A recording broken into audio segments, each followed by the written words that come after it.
हैं। हसन साहब, मैं सबसे पहले आपसे आगाज करना चाहूंगा और इस्लामाबाद हाई कोर्ट में आज जो कुछ भी हुआ है, जज साहब की जानिब से जो भी रिमार्क्स दिए गए हैं, खास तौर पे हुकूमत को आके इस पे एक प्रेस कॉन्फ्रेंस पूरी करनी पड़ी, आजम रज़ीद तारड़ साहब सामने आए। कितना सीरियस मामला है ये, और इस्लामाबाद हाई कोर्ट से वैसे ही इस वक्त हुकूमत के लिए कोई अच्छी हवाएं नहीं चल रही? देखिए मंसूर साहब, मेरा तो पहले ख्याल था कि हुकूमत को इस पर रिएक्शन नहीं देना चाहिए, लेकिन फिर आज यानी पिछली समातों के हवाले से जिस तरह की आजकल जिस तरह रवैया चल रहा है इस्लामाबाद हाई कोर्ट के मोअज़्ज़िज़ जजेस का, बिलखुसूस हुकूमत के हवाले से या एजेंसीज के हवाले से, तो मेरा ख्याल था कि मामला इदारों के दरमियान है तो इसमें हुकूमत को नहीं आना चाहिए। लेकिन आज जब जज साहब ने कैबिनेट को टारगेट किया, प्राइम मिनिस्टर को टारगेट किया और उनको कहा कि बैठा देंगे हम इनको, तो वो अल्फाज शायद मुनासिब नहीं थे, ना ही उनका जो उनको ये जेब देता था कि इस तरह की बात करें। दूसरा, जो अब उन्होंने आज टारगेट किया सेक्टर कमांडर इस्लामाबाद को, उनसे मुतल्लिक इतने रिमार्क्स दिए, उनके ग्रेड बताया कि 18 ग्रेड का है, हालांकि शायद वो 20 ग्रेड के होते हैं, लेकिन 18 ग्रेड का भी है। तो जिक्र आपने रिमार्क्स में इतना किया, तो फिर तहरीरी जो हुक्मनामा दिया तो उसमें जिक्र क्यों नहीं किया? और अगर आपने तहरीरी हुक्मनामे में जिक्र नहीं करना था तो फिर आपको रिमार्क्स नहीं देने चाहिए थे। ठीक। और अगर रिमार्क्स दे दिए थे तो फिर तहरीरी ऑर्डर में भी उसको आप इनकॉर्पोरेट कर देते। अब चीजें तो इस तरह है कि वजारत दिफा कहती है कि जी हमने अपने ज़ेली इदारों से चेक किया है, वो शायर जो अहमद फरहाद साहब हैं वो हमारे पास नहीं है। जब उनके पास नहीं है तो फिर अदालत ने पिटिशनर जो खातून जो आदमी है, जो खातून है, उनके मौकफ को, उनके वकील के मौकफ को किस तरीके से सच तस्लीम कर लिया और अपना फैसला कर दिया कि ऐसा ही बंदा प्रोड्यूस करे। अदालत ने तफ्तीश की है, इंक्वायरी की है, अदालत ने क्या किया, उनके पास क्या सोर्स है, क्या उनके पास ऑथेंटिक इंफॉर्मेशन आने का कोई सोर्स ऐसा मौजूद है कि जिससे वो इस नतीजे पर पहुंच सके, वो फैसला दे सके? और अगर वो फैसले तक पहुंच चुके थे तो फिर उनको सेक्रेटरी डिफेंस को बुलाने की जरूरत नहीं थी, फिर वो ऑर्डर अपना लिखवा देते और आज वो जजमेंट आ जाती। यानी एक अबूरी हुक्मनामे की जगह हमारे पास एक जजमेंट आ जाती है अदालत की की जानिब से कि उन्होंने जनाब कल अब सेक्रेटरी डिफेंस को बुला लिया, सेक्रेटरी इंटीरियर को बुलवा लिया, तो पुलिस ने तफ्तीश करनी है। इस मुल्क में कई 100 मिसिंग पर्सन्स हैं और ऐसे मिसिंग पर्सन्स हैं जो कोई लंबे तवील अरसे से मिसिंग हैं। तो क्या वो अहमद फरहाद साहब मिसिंग पर्सन्स में आते हैं? क्या वो खुद छुपे में हैं या वाकई एजेंसियों ने उनको उठाया हुआ है? इस मामले के नतीजे के ऊपर तभी पहुंचा जा सकता है जब इसकी एक कॉम्प्रिहेंसिव इंक्वायरी होगी। ओके।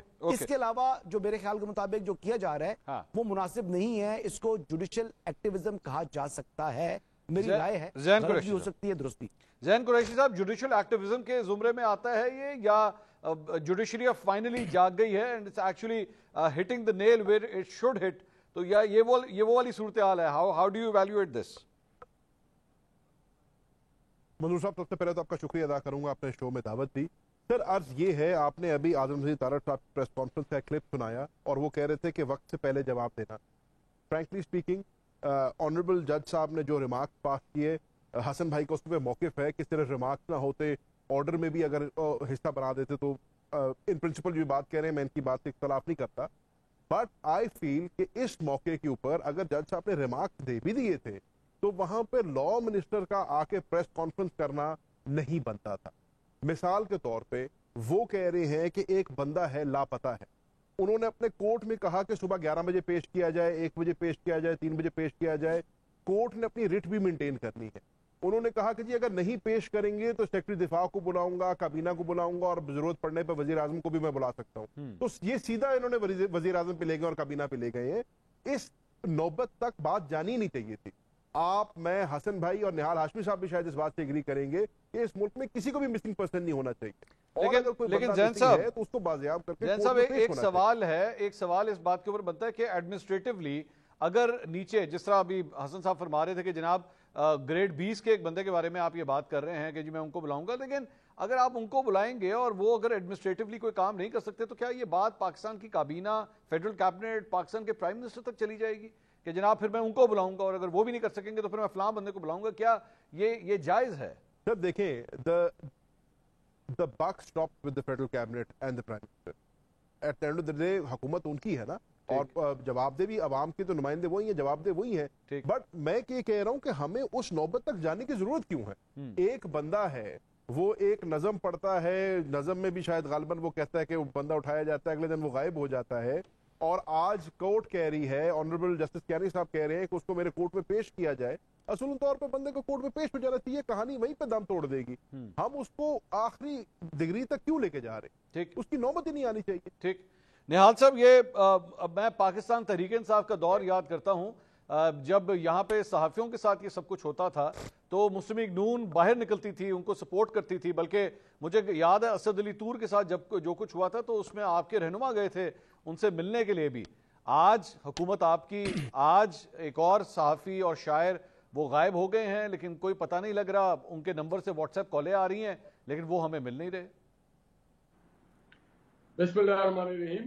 منصور صاحب, سب سے پہلے تو میں آپ کے توسط سے برادر اسلامی ملک ایران کے تمام عوام سے اور جتنے بھی محترم جناب ابراہیم رئیسی صاحب کے روایتین ہیں ان سب سے تعزیت کرتا ہوں, انڈیویجولی بھی اور پاکستان کی طرف سے بھی.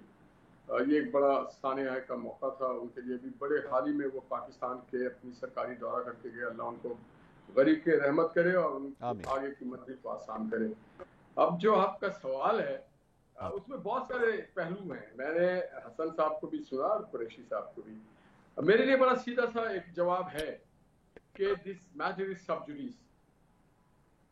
عام طور پہ جو بک کے طور پہ ہوتا ہے کہ سب جوڈیس بولنا نہیں چاہیے, مگر چونکہ محترم جج صاحب نے جو اپنے ریمارکس دیے اس میں انہوں نے ٹیلی ویژن پہ آپ کو ہمیں سب کو ایک اپرچونٹی دے دیا کہ آپ اس کو ڈسکس کریں.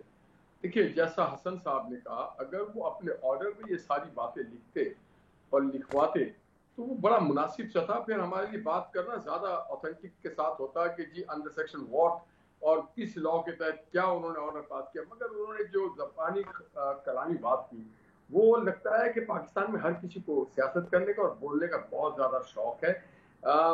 ججز بولتے نہیں ہیں, ان کی تحریر بولا کرتے ہیں. ججز کے بات نہیں, ان کے آرڈرز بولا کرتے ہیں. اگر وہ سمجھتے تھے کہ کوئی یا اس میں انوالو ہے, امپلیکیٹ ہے, تو اس کو ڈائریکٹلی وہ جو چاہے آرڈر پاس کر سکتے تھے.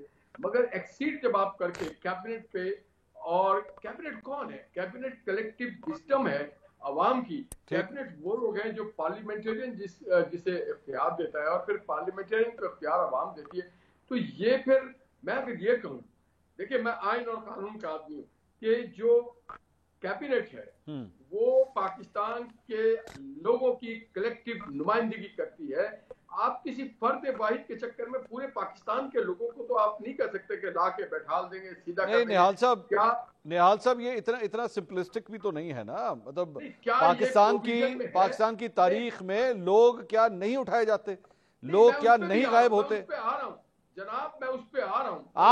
آپ یہ بتا دیجئے پھر اس کا سوال کس سے کیا جائے؟ چلیں آپ کی رائے کیا ہے؟ سوال کرنا بنتا ہے کس سے آپ نے طور صاحب کا اور دیگر کا کیا. آج بھی اگر احمد فراز صاحب کسی کے کسٹڈی میں ہیں تو ہم ان کے ساتھ کھڑے ہیں. اس ملک کے آئین اور قانون اور معاشرتی نظام میں کسی کو آپ ان رجسٹرڈ مسنگ پرسن نہیں کر سکتے. ہمارے لیے بہت اچھا مقام نہیں ہے. نہیں, میں نہال صاحب آپ نے میرا سوال کا جواب نہیں دیا. میں دوبارہ سوال کر لیتا ہوں. میں یہ پوچھ رہا ہوں, آپ کے بہت اچھی بات ہے اظہار یکجہتی, میرے خیال میں آپ کی رجسٹر بھی ہو گئی, لیکن میں پوچھ رہا ہوں سوال کس سے کرنا ہے؟ کس سے پوچھنا ہے کہ بھائی جان بندہ کدھر گیا؟ یہ کس سے پوچھنا ہے؟ یہ ایس ایس پی سے پوچھنا ہے, یہ ریلوے پولیس سے پوچھنا ہے, کسٹم پولیس سے پوچھنا ہے, کس سے پوچھنا ہے؟ یہ پرائمری طور پہ پولیس سے ہی پوچھنا ہے. یہ پولیس سے پوچھنا ہے. جو پولیس ہے اس کی ذمہ داری ہے کہ وہ لا اینڈ آرڈر بھی مینٹین کرے, لوگوں کی جان و مال کی حفاظت بھی کرے. کسی ادارے کی یہ کام نہیں ہوتا کہ وہ لا اینڈ آرڈر مینٹین کرے یا لوگوں کی جان و مال کی حفاظت کرے یا کسی سے تفتیش کرے. یہ پرائمری کام پولیس کا ہے, اور پولیس کو ہی چاہیے کہ وہ سیٹسفیکٹری جواب دے. اور ہمیں بھی چاہیے کہ ہم پولیس کو زیادہ امپاور کریں, زیادہ فیسلیٹیٹ کریں, زیادہ مضبوط کریں, زیادہ طاقتور کریں, اور وہ جواب دے بھی ہیں عوامی معاملات میں عوامی نمائندوں کو بھی اور عدالتوں کو بھی اور